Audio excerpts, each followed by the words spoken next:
process, it depends on the story. I mean, every story that I work on is deeply researched. Sorry, excuse me. Every story that I work on is deeply researched. So I was telling Paula Bronstein earlier that I came across my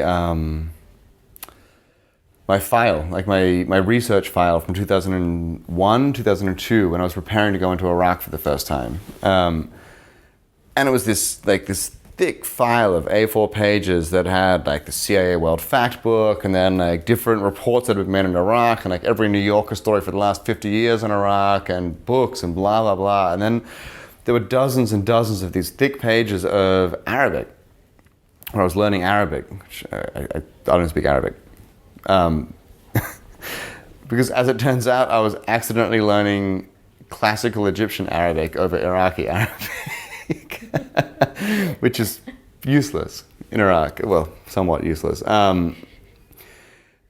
But so with the exception of that small mistake,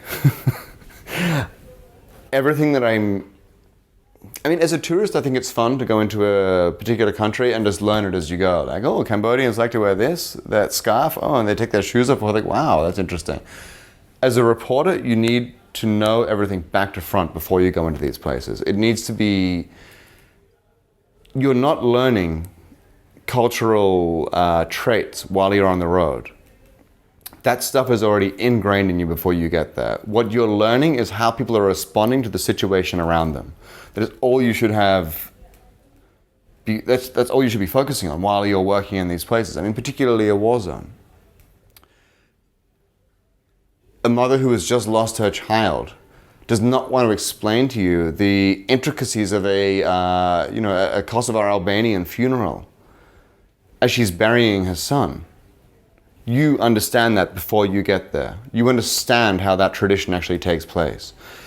Now, how is that done? You read every book you can get your hands on, that you have time for, of course. I mean, you might get a phone call, and within 3 days you need to be on a plane. You do everything you possibly can. I mean, I think I've always found what is key is speaking to people from those regions. Now, I've had the good fortune to live in places like Melbourne, in Australia, in Paris, in New York, where there's people from every nation on the planet living there. So you can always find somebody who will either represent the community or be from that country. And you can sit and learn how they act, how they behave, how they are, what their cultural sort of nuances are. So by the time you arrive, you're not green, you're not fresh. Like, you're going in, you're landing, and you're running, and you're going and you're trying to tell those stories, which is your job.